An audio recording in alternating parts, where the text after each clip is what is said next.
Hey, it's Kenny with helicopterground.com. We're getting ready to do our instrument common mistakes with Taz Crispin. We're going to go to his camera in just a second. So let's go over to Taz's camera, just make sure he's working. Hi, everybody. There we go. I want to mention, catch up here. Alan Bieberstein, hello from Canada. Alan, another longtime member who's remained a member, and he uses our training to stay current, owns his own aircraft, comments a lot. So he's here. That's awesome. Alan, you're here. Levi, we were just chatting with Levi last night. Levi just joined.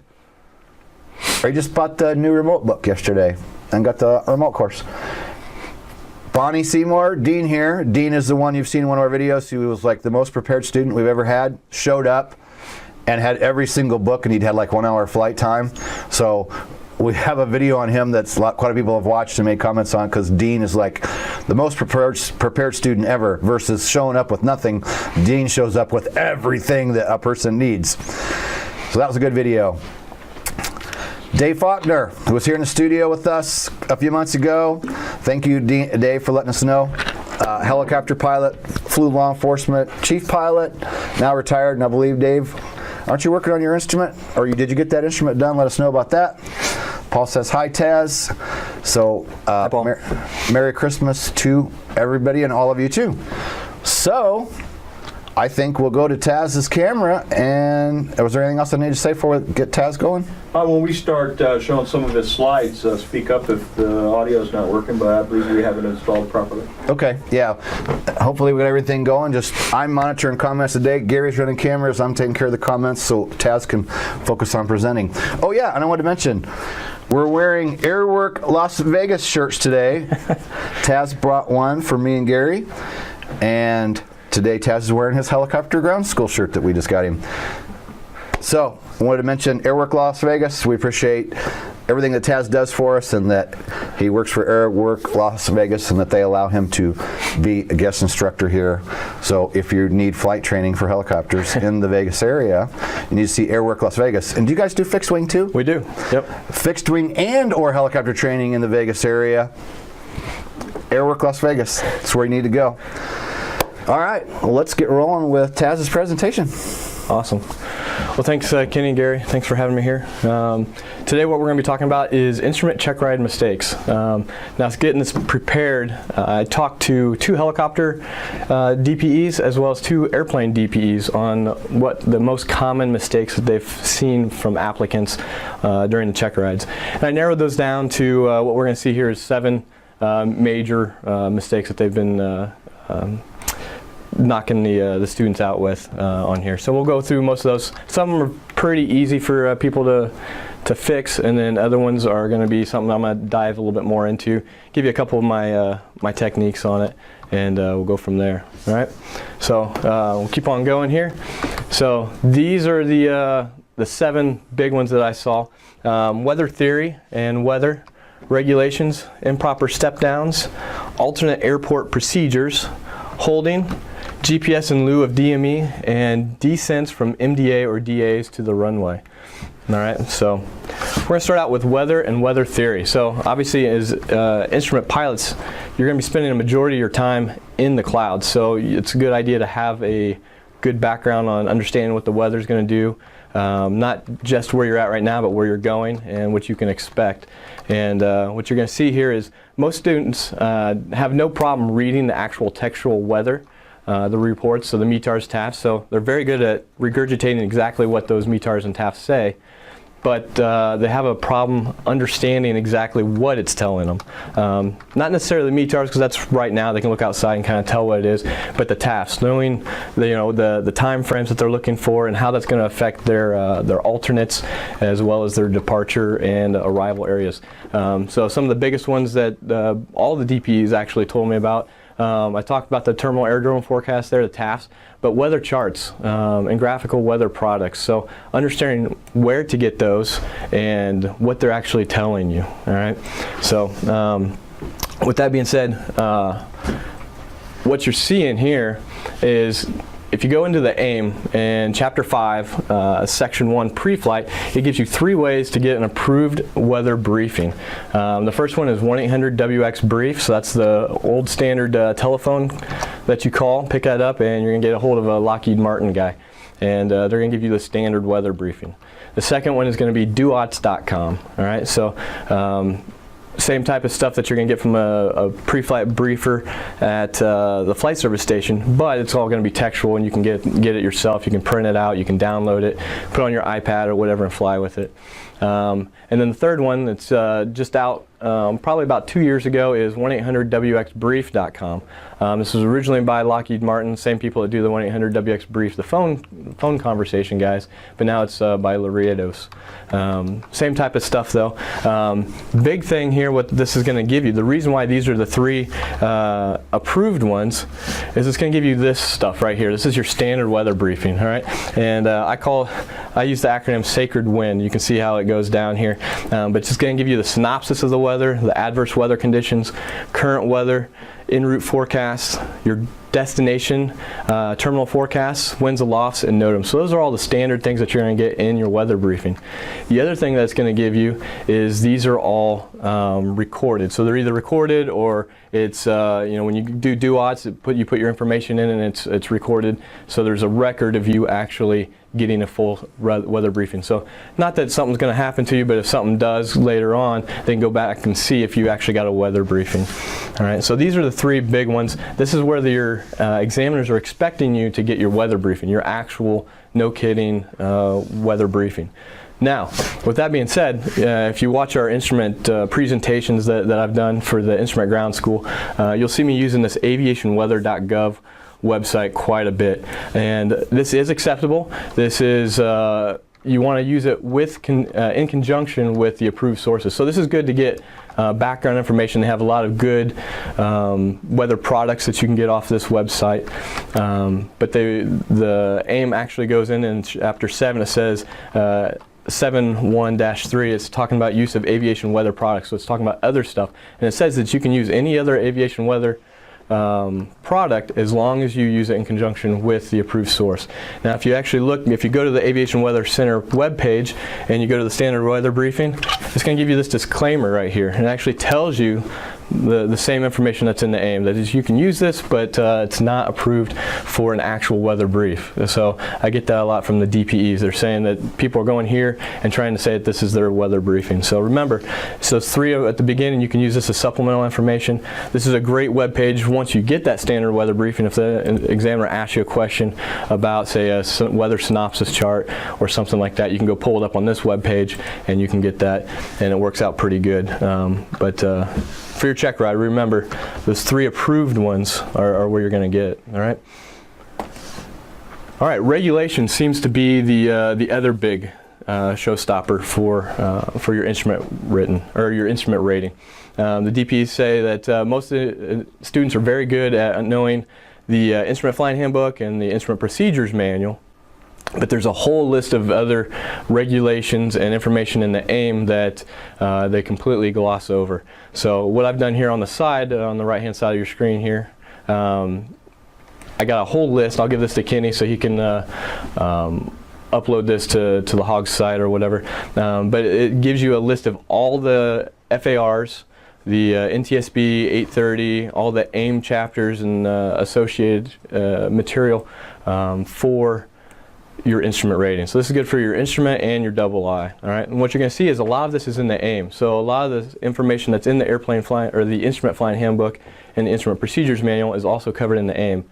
The AIM goes more in detail on some of the things, like specifically holding, how to do the wind corrections and stuff like that that you're not going to get in the Instrument Procedures Manual. All right, so I'm not going to go through all these. That would take us several hours. So I'll make this available, but if you're going for your instrument rating, use this list as a study guide of what you can go, what you need to be studying. All right, so that's the regulations piece there.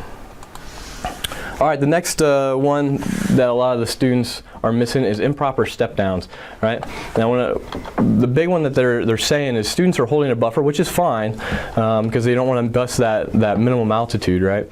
But realize outside that final approach fix, the PTS gives you plus or minus 100 feet. So some students are saying, well, it's an at or above altitude. So you can see on the Will Rogers UR 17 here, Let's see if I can bring this over here. So let's say you're outside the final approach fix right here. So you got your Maltese cross, that's your final approach fix, and it says 3,300 feet. So outside that final approach fix, the 3,300's only got a line underneath of it. So that means that's a hard altitude at 3,300 feet. You can be above it, so they don't want you below it. All right, so what students will do is they'll hold it, say, at 3,500 feet or 3,600 feet. They're still above it, that's fine, and they're working their way down. But what happens is now when you get to that final approach fix, you might not be able to meet the step down restriction for the next step down, or you might have to have an excessively aggressive descent. Now, not necessarily on this one, but on some of the other ones. So this is something that they're seeing. All right. The other one they're doing, remember, like I said, it's plus or minus 100 feet. So if you go right down to that 3,300 feet, if you dip down to, 3,290 or something like that, you're still going to be within that 100-foot tolerance, so they're not going to bust you. All right. But once you get inside this final approach fix here, this Maltese cross, and you step down, now that's this 2,300 one right here. What they're going to do is now it's -0 to +100. So you can be 2,200 feet and be fine. 23 or 2,290, not necessarily. That busts that -0. But remember, it's you can go down that. If you bust through it, that's fine as long as you make an aggressive, not an aggressive, but a corrective action to get back up. All right, an immediate corrective action. All right, you're not staying down there. What some of the DPs were saying is, though, so some of the students will come down and they see that their MDA, your minimum descent altitude, in this case, is 2,300 feet. If you don't have DME, if you do have DME, you can go down to that 1,680. And what students are doing is they're staying high. So let's say they're at that 2,500, they're staying at 2,500 feet. They don't want to bust that 2,300 on their check ride. Now when they get to that missed approach point, that 3.4 DME for your missed approach, what's happening is they're too high, so they're not actually down low enough to actually be at the MDA. So they might not break out. If they've got, if you have DME here, you can see the minimums are 400 foot. So if the ceiling's right at 400 feet and you're staying at 500 feet, you're never going to break out of the weather. And the DPEs are seeing that, and they're saying, well, look, yeah, it's plus 100 feet, but you're not meeting the intent of the PTS. You're not descending down to that 1680 for the DME mins there. All right, so make sure that when you're doing this, step down, hold a 50-foot buffer or something like that. That's plenty. As an instrument pilot, you should be able to precisely manage that. And there again, if you momentarily go below that 1680, say you drop down to 1670, but you make an assertive correction to get back up to that 1680, they're going to be fine with that. All right. All right. Next one. So this is another big one that we're seeing, or all the DPs are talking about, is alternate airports. So a lot of people get confused on alternate airports. So the question is, when is an alternate airport required? The answer is always.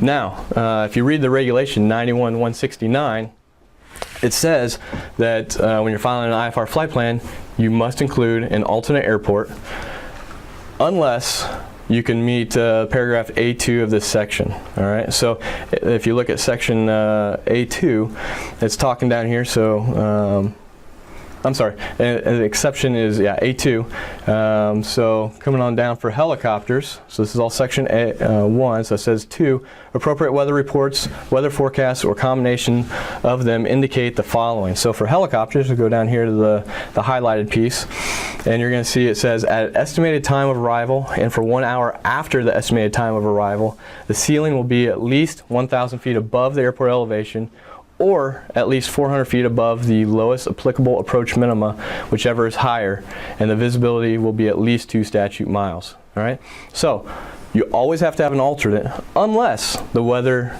says this and there's a published approach procedure. All right, so that's what you're looking for. That's when you need an alternate. All right. So let's take a look at this guy right here. So here's Kalamazoo up at Battle Creek International. All right, this is the ILS Localizer 3.5. So I gave you some weather here. So like I said, you got the weather there at Kazoo on the 16th day at 0253 Zulu. Winds are 230 at 9 knots. 2 statute miles with light snow. Overcast at 2,100 feet. Broken at 1,100 feet. Scattered at 900 feet. temperature is -2, dew point is -4, and the altimeter is 2989. So the answer, or the question is, do we need an alternate? Well, we've got a published approach, right? So now we got to see if it meets that 1,000 or 400 foot. So what we're going to do is we're going to look up at the top, find our airport elevation. So right there you can see it's 874 feet. Do the quick math, add 1,000 feet to that, and you're going to get your 1874 right there. All right, so the weather has to be at least better than 1874. Or we go down to the lowest approach minimums and add 400 feet to it. So we can go down here and we can look at our ILS, provided the ILS is in service, so it's 1068. Add 400 feet to that and you're going to get 1468. All right, so now the highest of those is what we're going to use to see if we need an alternate, right? So in this case it's 1874 is going to be our highest. So we look over here at the weather. Do we have a ceiling that's lower than the 1874? We sure do. We got a broken layer at 1,100 feet. All right. So remember, a ceiling is anything that's a broken or overcast layer. All right. So in this case, broken is at 1,100 feet. So do we need an alternate? Absolutely. All right. So there you go. There's the weather at the time of arrival until 1 hour after the estimated time of arrival. So then obviously you look at the TAF as well and make sure that it's gonna stay that way. All right. So now that we know we need an alternate, how can you select an actual alternate itself? So back at 91-169, it talks about what the procedures are for an alternate. Well, we're going to go through a bunch of those here. So if you have an alternate not authorized, so at the top of the IAP you see this little A, which means it's got non-standard alternate minimums with an NA after it. That means that it's not authorized. That procedure is not authorized for you to select that airport as an alternate. All right, doesn't mean the airport cannot be used as an alternate. You just can't base it on that approach. All right, so then you go look down here. So like I said, the non-standard alternate minimums. So you look at the top of the IAP, the instrument approach procedure, and if it has that triangle with the A in it, then it means that that you can use it as an alternate, but there's non-standard takeoff or non-standard approach requirements there. All right, so and that's at the beginning of your terminal procedures publication, your book with all your approach plates in it. And then you have your standard alternate minimums. So straight out of 91-169, it says weather at ETA has a ceiling of at least 200 feet above the minimum for the approach to be flown, and visibility of at least 1 statute mile, but never less than the minimum visibility for the approach to be flown. All right. So if you're going to qualify an airport as an alternate, and it does not have the ANA or the A symbol there at the top of it, then this is the minimums that you're looking for. All right, to be able to file it. And then you can see down at the bottom there, no instrument approach procedure has been published. So if there's no approach procedure being published, the ceiling and visibility has to be those that allows a descent from the MEA approach and landing under basic VFR. So that means you're going to be at that minimum en route altitude, and you're going to descend out of the clouds and be able to land at the airport VFR basically. All right. So let's take a look. So how do you select a suitable alternate? So here's at the top of your approach plates. So here's what the ANA looks like. This is at Plymouth here. So we can't use the VOR 10 to use Plymouth as an alternate. Then we go over to Warsaw here, and you can see it's got an A in it. All right, so that means it's got non-standard alternate minimums. You go to the front of the book, and what's going to tell you is at Warsaw Municipal, for the VOR runway 9 right here, it says it's not applicable, so you can't use this approach to qualify as an alternate when the local weather is not available. So if the AWOS is out of service, you can't use this as an alternate airport. So you look at your NOTAMs, part of your standard weather briefing, and if it's saying that the AWOS or the ASOS is out of service, you can't use this one as an alternate. All right, so let's look at this airport here and see if it qualifies as an alternate. A lot of applicants get confused. So they know that we're filing an alternate, and we have to use that 200 foot and 1 mile minimum for the alternate. That's to make sure that the airport can be used as an alternate. But that's not the minimums that you're going to use to fly the approach, right? So let's say you go to your destination airport, you do the missed approach, the weather was worse than it was forecast, you can't land, you have to go to your alternate. So now you're going to your alternate, you filed it because the weather was better than that 200 feet and 1 mile, or whatever the non-standard alternate minimums are.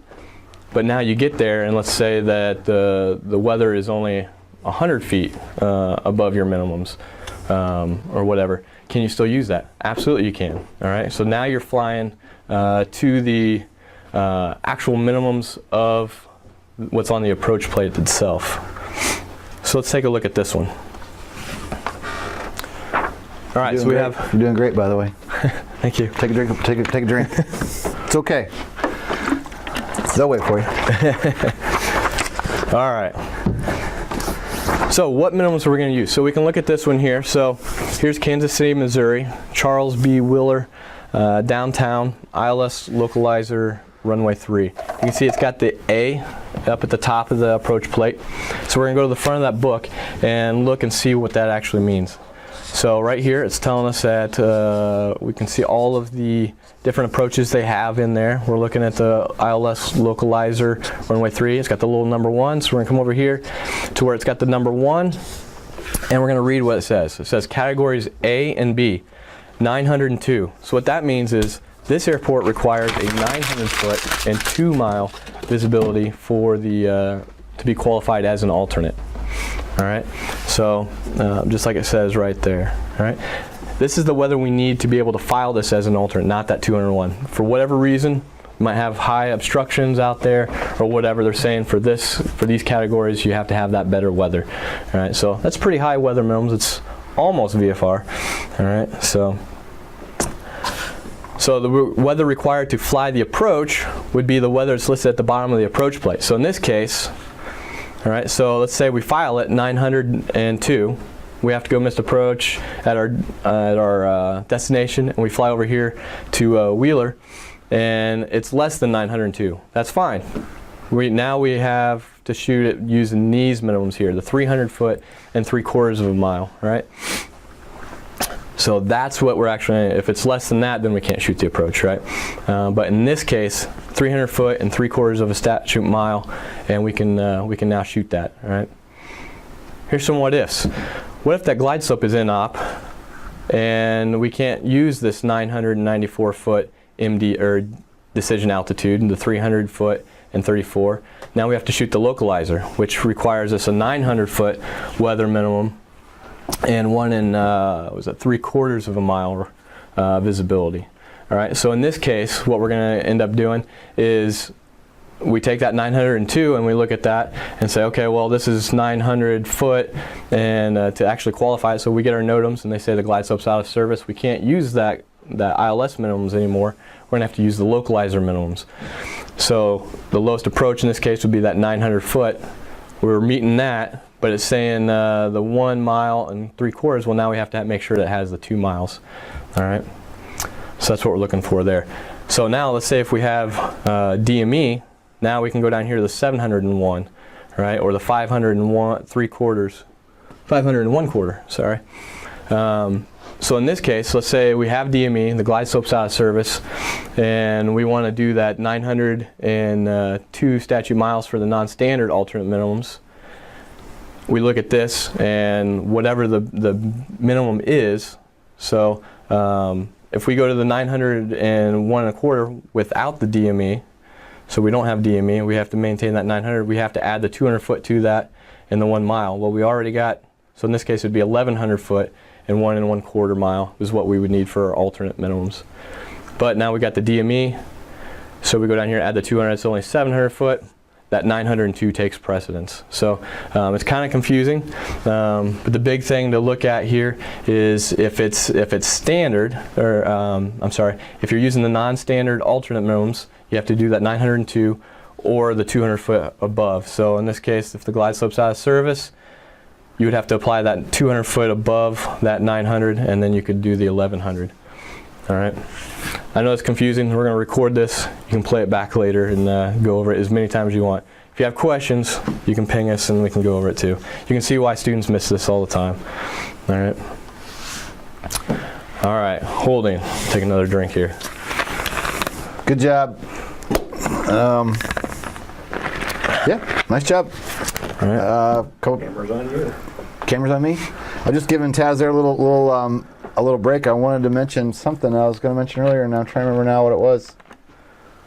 I guess I'll think of it in a minute. Dang it! I had something I was going to talk about. JoinInstrumentPilot.com. That's not it, but we'll mention that. If you want to check out our instrument course, the easy link, it's kind of long, JoinInstrumentPilot.com. I think we should come up with a shorter one, like a little something short that we like. But anyway, if you want to go check out our instrument course, go to JoinInstrumentPilot.com, and that's where you can find the course and current options for join that membership. So that will work. So if you want to go back to Taz, people are making comments. They like your presentation. So Cool. All right. just keep going. All right. All right, I'm going to try and get through some more of the stuff. So obviously the alternates, that's one of the big ones. The other one is going to be holding, all right? So I'm going to go through what the AIM talks about here, and then I'm going to give you the Taz Tech here on how to do this, all right?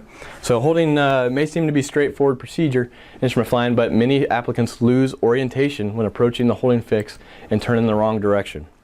All right, this was one of my issues when I was an instrument student way back in the day, and it's still, you know, even when I was as a seasoned pilot, you still have to sit there and think about it, right? Anyway, we'll go through this here. The controllers, when they anticipate a delay at a clearance limit fix, they're going to issue you a holding clearance at least 5 minutes before you get to the ETA of that clearance limit fix, all right? And they're going to give you 6 different things, all right? What it's going to give you is they're going to give you a direction to hold from the fix, name of the fix, the course, or the radial they want you to hold on, the leg length if it's appropriate, direction of turns if left hands are required, and the EFC time, so they expect further clearance time, all right? That direction of turns, so standard turns are going to be right hand turns, all right? Left hand turns are non-standard, so in your clearance, if they do not give you a turn direction, you can expect that it's going to be standard turns to the right. All right. You can see I got asterisks on 3 of those there. All right. Those asterisks are for if it's a charted hold. All right. So let's say you're en route on a Victor Airway or something like that, and there's a charted hold, and they want you to hold at that charted hold. All they have to do is give you those 3 things: the direction to hold from that fix, the name of the fix, and the EFC time. That's it. If they're making one up, they have to give you all 6 of those things. All right, so entry procedures given in the AIM evolved from extensive experimentation under a wide range of operational conditions. The standardized procedures should be followed to ensure that an aircraft remains within the boundaries of the prescribed holding airspace. That's a lot of words saying that all the controllers really care about is that you get into the hold and you stay on the protected side of where they're telling you to go. All right, how are you going to do that? Well, the AIM has a specific way they do it. All right, this is the AIM technique. All right, they divide the holding airspace up into 3 sectors. There's a 70-degree sector, 110-degree sector, and 180-degree sector. And then from that, you can determine what kind of hold that you're going to use, or what kind of entry into the hold. All right, so we'll go through each one of these, and then I'll talk a little bit more about each one in particular. All right, so here's a parallel procedure. All right, so what they're saying in this case is you're coming in from sector A, right along here, right? You're going to hit your holding fix, and you're going to parallel the inbound. So normally, their hold is going to follow around here like this, right? It's the racetrack. This is a standard hold to the right. So as a parallel entry, you're going to come into the holding fix right here, and you're going to parallel that inbound radial outbound. So you're going to go hit this. You're going to start your 5 T's, 6 T's, whatever you're going to do, and then you're going to go outbound for 1 minute. At the end of a minute, you're going to make a left-hand turn, so a turn in the opposite direction of the hold, and you're going to make a left-hand turn in this case, and re-intercept that inbound course, or proceed direct to the fix if you want. Either one of those, all right? And then once you get inside that, now you're going to just enter the holding pattern, all right? And you're just going to maintain that 1 minute leg inbound is what you're trying to do. For the teardrop procedure, coming in from sector B over here, so this is the 70-degree sector, you're going to fly directly to the fix. You're going to hold a 30-degree course intercept here, so basically 30 degrees from whatever your inbound or your outbound leg is going to be. And at the end of 1 minute, you're going to make a turn inbound and proceed direct to that fix. Then the direct entry, this is the easiest one because you're already conveniently aligned with the holding fix. So anywhere in this 100 or this side over here, coming straight in, you're going directly to the fix. You're just going to hit the fix and start a turn and right into the holding pattern. All right. Now that all sounds very easy, right? The problem is the way the AIM and the Instrument Flying Handbook teaches it. It's from a bird's eye view. It doesn't really give you that three-dimensional picture. So the best way to do it, I'll give you my technique here, is I'm going to use my heading indicator. And I'm going to call it a rule of thumb, all right? And the reason why I call it a rule of thumb is because I'm going to use my thumb to figure out what my entry is for this, all right? The way I'm going to do that is I'm going to draw an imaginary line across my heading indicator. All right? This works good if you have an HSI. Doesn't matter, whatever your heading indicator is. I'm going to draw a line directly across that case there. I'm going to place my thumb at the 90-degree point, right? So like I said, rule of thumb, right? So in this case, they say right-hand turns. I'm going to put my thumb on the right-hand side of the case, and then what I'm going to do then is I'm going to draw a diagonal line across the case. So you can see it divides it up now into thirds, all right? And then I'm going to draw a vertical line, and what that's doing, my thumb is basically giving me a 70-degree offset, all right? So you can see from right there. So this is setting up my 70 degree. This is a little bit exaggerated just for the effect, but it sets up about 70 degrees off here. Sets up my teardrop entry area, my parallel, and my direct. All right. And then what I'm going to do is I'm going to overlay when they give me my holding instructions. I'm going to pretend that my holding fix is right here in the middle of my heading indicator. And wherever my holding pattern is, that's the type of entry I'm going to use. All right. I'll give you some examples here. All right. Here's what it looks like. This is my right hand thumb. If it's a non-standard, I use my left hand thumb because I'm going to do a left hand turn. Same type of procedure over there. What I'm going to do is I'm going to superimpose those holds. You can see here, if it's a standard hold and the majority of the holding pattern is down here in the direct, I'm going to fly up to it. I'm just going to make a turn and enter the holding pattern. If it's a parallel, so majority of that hold is over here in the parallel sector, come up to the holding intersection here, and then I'm going to parallel that and then go outbound for a minute and then turn back in, right? Just like we talked about earlier. Same with the teardrop. So let's do a couple of these, all right? So I set this one up here. So we're flying a heading of due north, so 360 or 0 there. And the controller gives us a hold here. So they say hold east of the Knox VOR on the 090 radial, left turns, maintain 5,000 feet, expect further clearance at 2117 Zulu, time now is 2100 Zulu. So you got 17 minutes you're going to hold in that racetrack. Good job. While you're taking a break and, oh, you know what, I'm muted. I'll point out while you're taking a breather there and getting a drink, Taz, that joininstrumentpilot.com is down below in the description box on YouTube, so you can always go down there and find it, along with some other links for different things. And if you haven't subscribed to our YouTube channel yet, do that for us because we're almost at 10,000 subscribers. This morning earlier we were like 9,960 something. 10,000 is a big goal for us. If you would subscribe and do us a favor for all the content that we put out, we really appreciate it because 10,000 is just a cool milestone for us. We've been chasing it for 7 years now with this channel. You know, some people get 10,000 in a month, but for us, it's taken us a while to get there, but there's some benefits that we get for having 10,000 subscribers, like live help from YouTube when you need assistance with something. So we ask that in return for all the free content that we put out, please subscribe to our channel, like this video, and you can find that Join Instrument Pilot down in the box below. So, gave Taz a little break there. You ready to go back to it? Sure. Let's get this hold on. All right, we'll go back to you. All right, cool. Got my drink there. So what I'm going to do is they gave me this hold, so I charted, wrote that down, and then I'm going to pretend that holding fix is right in the middle of my heading indicator there. I'm going to draw my 90-degree radial out of that. So nice thing about your heading indicator, it shows you where all your radials are, right? Remember, radials radiate out from that nav aid. All right, so what I'm going to do is the 90-degree radial is coming out this direction. They told me left-hand turns, so that means once I'm inbound, going and establishing the hold, all my turns are going to be to the left. So I'm going inbound. I'm holding east of the VOR, so this would be east of the VOR on this side. It's non-standard turns, so it's going to be a left-hand turn. So I'm going to be doing left-hand turns like that. All right, so there's my racetrack. Now, if I use my rule of thumb, put that up there, and I can draw my teardrop. They said left-hand turn, so I'm going to use my left hand, or my left thumb, put it over there, draw my line. You can see a majority of that holding pattern is in the parallel sector. So what that means is if I stay on this heading, my 360 heading comes straight up this direction. I'm going to hit that, hit my intersection right here, and then I'm going to parallel. I'm going to make a turn to the right and parallel outbound for 1 minute. At the end of 1 minute, I'm going to turn inbound and then establish myself in the hold. All right, so that's the easiest way to see that. All right, I got a couple more for you here. So it says hold west of the Knox VOR on the 270 radial, 10 DME fix, left turns, maintain 7,000 feet. Expect further clearance at 2217Z. Time now is 2200Z. All right, so in this case, I'm flying a 300-degree heading. They want us on the 270 radial, and we're going to hold west. So remember, it's not, here's the VOR, west is going to be up here, right? This doesn't necessarily mean north because it's the top of the case.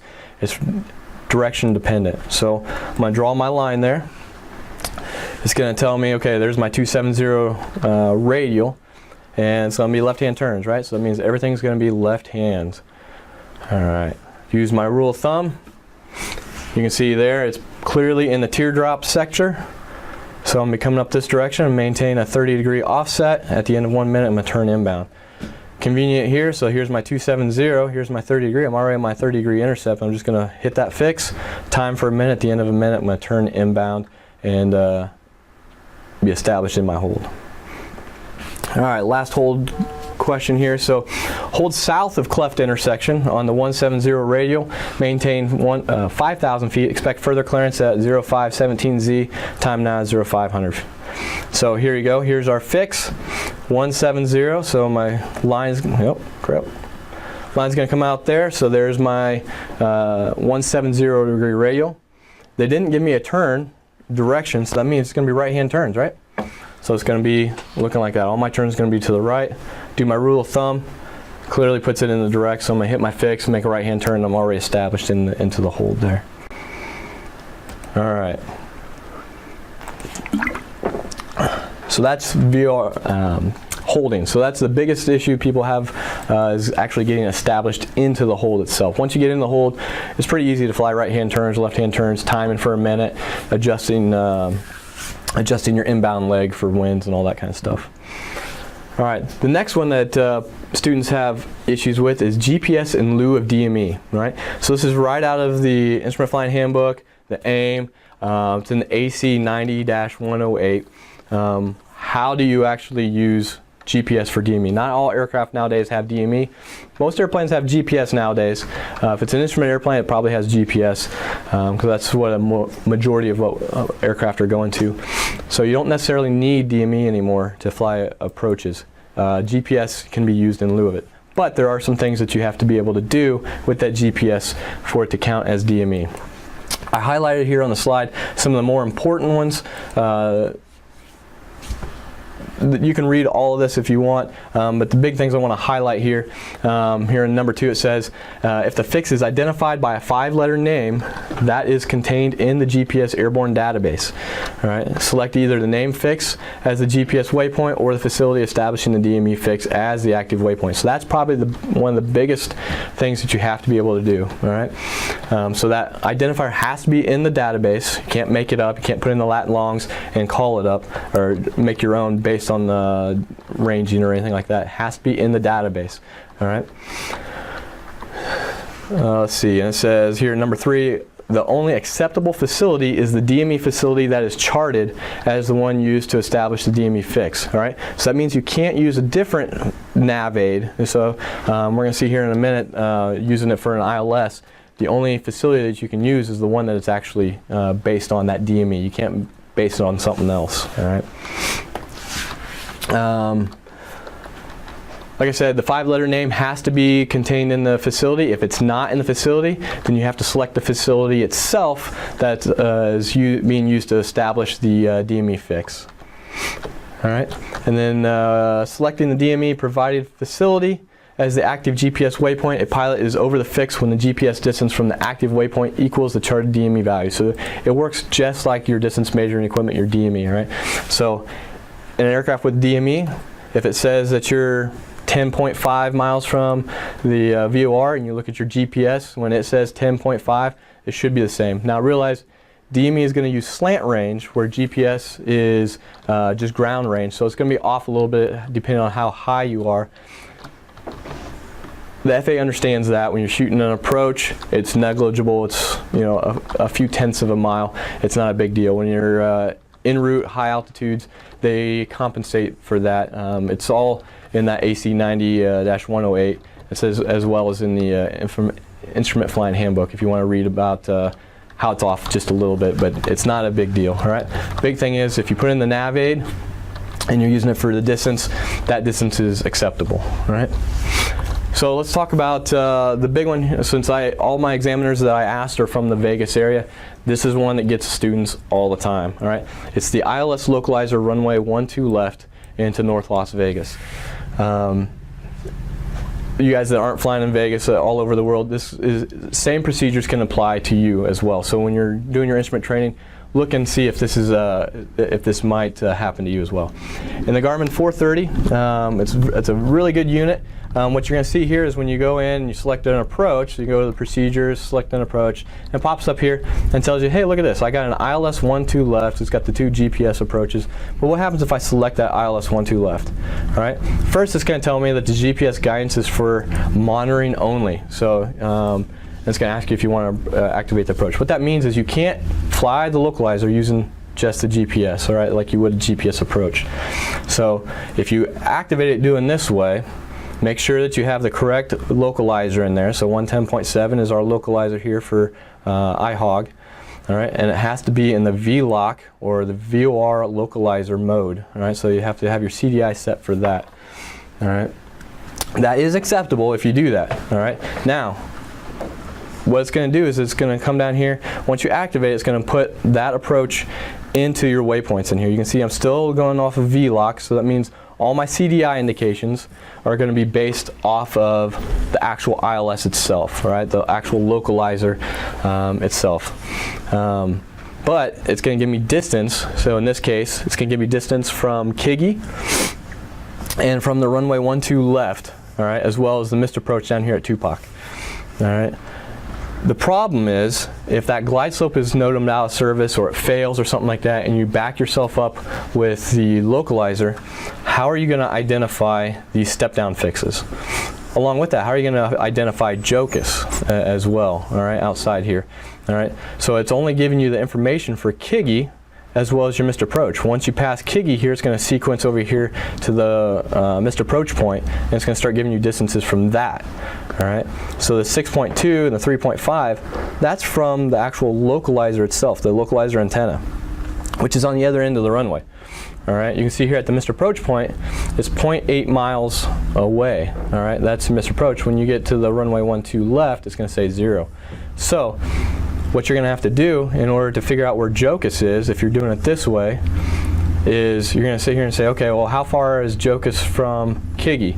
Well, it's 3.3 miles. So what you're going to do is when your GPS tells you that you're 3.3 from Kigi, you know that you're at JOCUS. All right. Then if you step down inside here, so once you hit Kigi, it's going to go to 0. Then it's going to sequence automatically to the missed approach point. Now, if you're not using that glide slope and you're going to use VegQ here, how do you identify that? Well, it's 2.7 from JACPU, which is 2.7 from here. So you have to add those up, and it's going to be, was that 5.2 miles for this one. Then once you get past that, you can see it's a lot of math, right? And it's a lot of mental stuff that you have to go through. You can do it. It's legal because the waypoints are all in the database, right? But that's a huge pain in the butt. All right, I can't do math that fast. So what I do is, this is the TazTech here, put the nav facility in as your active waypoint. So what I do is I just go over here and put IHOG in. Forget about loading that ILS approach. You don't have to do that. Just load the IHOG in here. So the IHOG is the 4-letter identifier here for the localizer itself. Now what it's going to do is it's going to give you distance from this, just like your DME would. All right. So there's no need to do math. When it says that you're at 12.6, you're at JOCUS. So when this says 12.6, you're at JOCUS.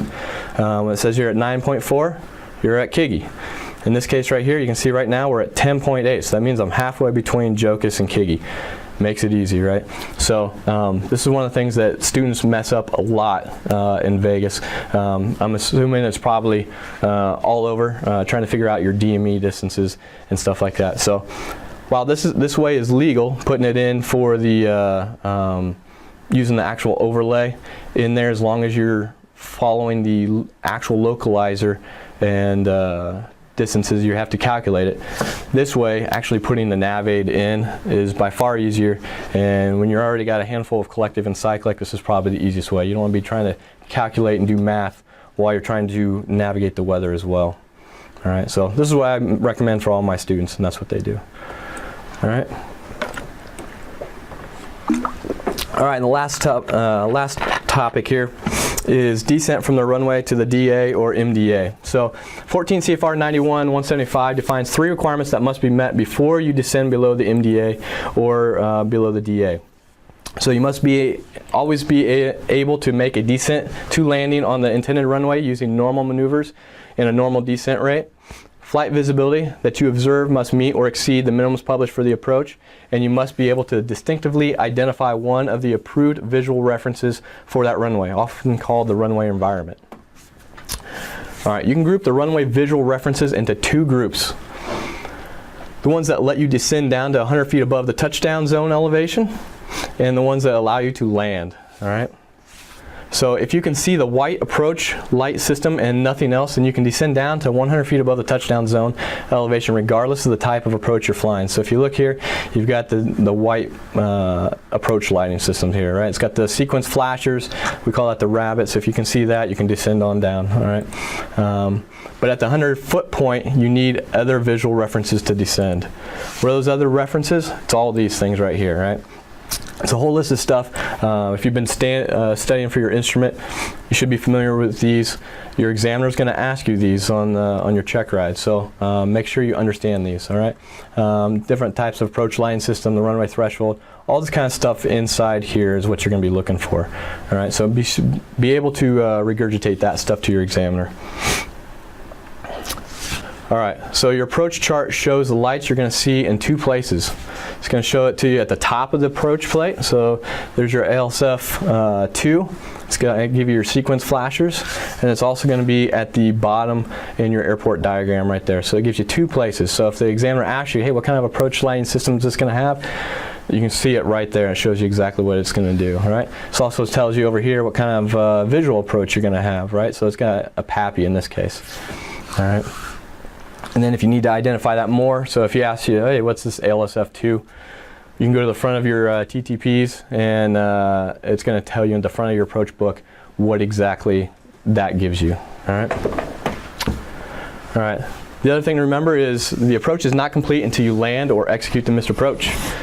What examiners see is pilots get so excited at the side of the runway that they duck under the glide path and get dangerously close to trees and other objects. All right, so the examiner says, hey, yep, you break out, you can go visual. So what do the students do? They take off the hood and then they duck underneath that glide path, all right, and they get close. They don't follow that glide path on down to the runway. What the examiners are wanting you to see is continue flying that glide path. Give it a nice stable. You've already been flying a nice stable glide path, especially if you're on the ILS. Keep flying that until you get down to the runway to a position where you can actually take over and land normally. Don't go visual and then drop 200 feet or change that descent profile, all right? All right, so that's all the stuff that we talked about there, all right? Hopefully you guys got some questions we can get in before the top of the hour here. And there you go. Obviously, I want to acknowledge these guys. So these are the 4 DPEs that I talked to. And thanks for all the information they gave me. I tried to whittle it down to keep it within an hour. So there we go. Awesome. You're going to come back to me, Gary? Yeah. Let us know what your questions are. Everybody was good. Everybody sent a lot of little hellos and tell us where you were from and Merry Christmas. No specific IFR questions yet. Go ahead and type them in now. I will mention a couple things. I typed in a document. Dave Faulkner passed my IFR check ride on November 9th. Used your videos, which helped me a great deal. Key is to be prepared and study your tail off, which is absolutely right. It was, I know for me, it was my hardest rating, hands down. Steve Bush said Merry Christmas. Awesome job on this lesson, Taz. Steve from Austin, Texas. Cool. So while I watch for any other comments to come in, I'll mention subscribe to our channel. Like if you haven't yet. We appreciate that. JoinInstrumentPilot.com is where you can go and check out our instrument course. And I'm going to put a latecomer on the spot. Christopher Hauser just walked in because he was off flying somewhere. So I'm going to make him go up and say hi to Taz real quick. Go on up there. Go back to their camera and we'll introduce, they know each other through videos, but they've never met, so it's kind of cool that Hauser was out flying. How's it going? Hauser, how you doing, buddy? Good. Nice to meet you. I was listening to the presentation on my drive over. Oh, yeah? So it sounded pretty good. Yes, I was off flying. Sorry, I was supposed to fly yesterday, but weather canceled that, so I had to be with a student today, and I just got back. So. Awesome. Do you have any instrument questions that you can think of for Tess? Not at the moment. Not at the moment. Your brain's probably tired from flying and driving back over here. Flying already. Plus, and I had to drive today. I don't like driving to my student. I'd much rather fly to my student. But Absolutely.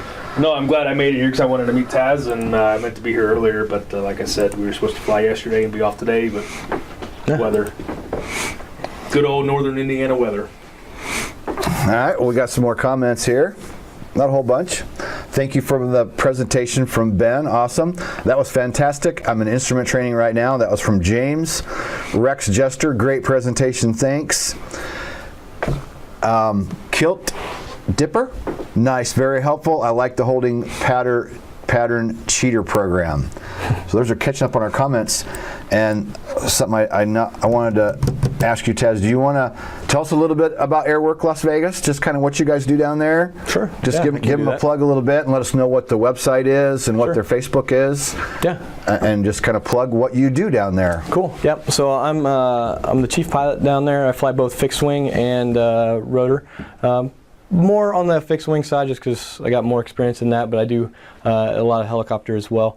We have 4 airplanes, actually 5 airplanes. We got 2 Cessnas and an Arrow and a Cherokee, and then we got a Decathlon that we do upset recovery training, spins, all kinds of stuff like that. And then we've got a Robinson 22, 2 Robinson 44s, and a Schweitzer 300 that we do all the helicopter stuff in. Most of the instrument is in the Schweitzer. We do the cross countries in the 44 because the Schweitzer's a little slow. It has problems getting up to the MEAs or the MEAs out in the mountains.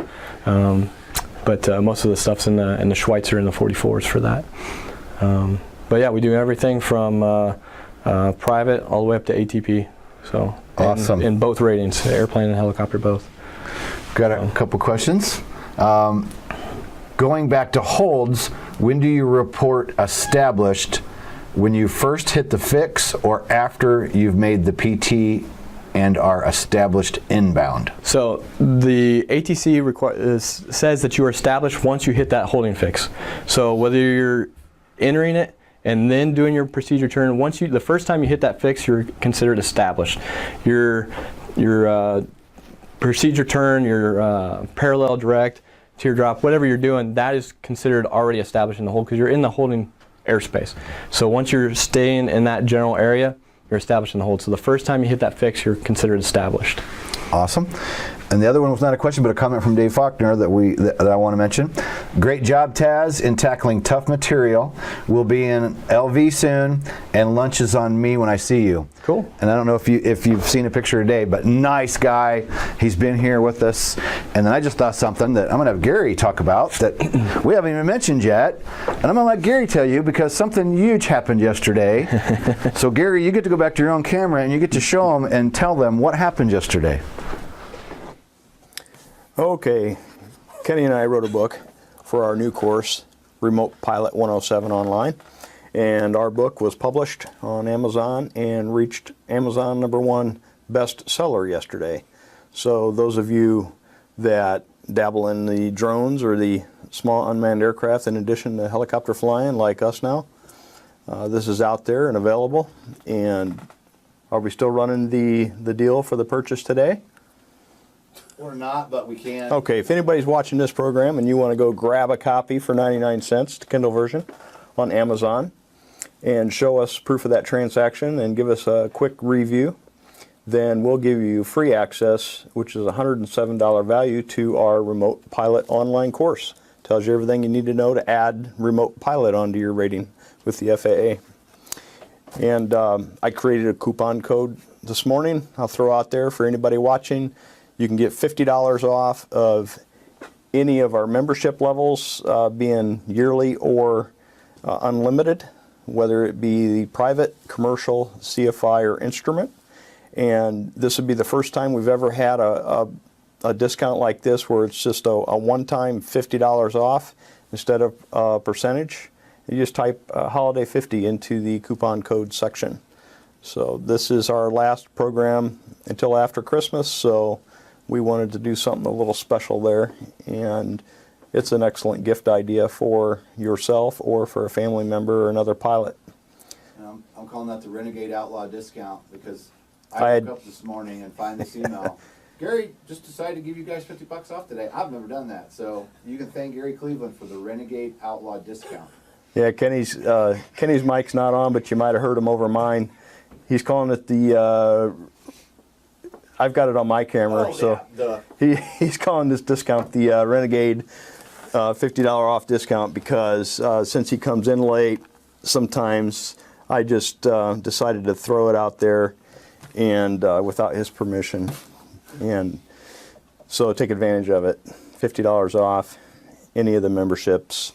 And we are FAA certified, which means our course can be valuable to even rated pilots who wish to get their phase credits on the Wings program.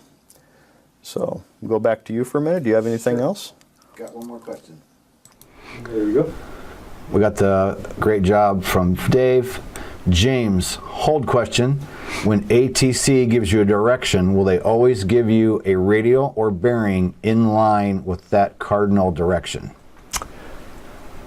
Okay, if I understand the question correctly, what they're going to do is, if it's not a charted hold, so it's not already on the en route chart or on a approach plate or something like that, then yes, they will give you a radial to hold on. They're not going to just say hold west of the VOR, just hold west. They got to give you something to hold on. So they're going to give you a radial to hold off of, a radial DME to hold off of, or an intersection. They might tell you to hold at an intersection, east or west of it, but then that intersection is going to be based on radials themselves. So, and if they don't, ask them. They're human too, and they make mistakes. So, yeah, they should give you a radial. All right, well, I guess you're going to come back to me. That's right at 1 hour. We went live on time today. Taz is good luck for us. He showed up, and we hit #1 bestseller, and then we started on time, and we're ending on time right at 1 hour. That gets all the questions. A lot of Merry Christmases from a lot of you. Merry Christmas to all of you back out there for everything that you do for us. You are how we are here every day, and how we have roofs over our heads and able to come to work and do what we do. So subscribe to the channel if you haven't. Like, share, keep supporting us on our content. Anybody got anything they want to add before we click out of here? Go to your camera real quick. Say Merry Christmas. Merry Christmas. Merry Christmas, everyone. Such a personality. Merry Christmas. See you next year from Helicopter Ground.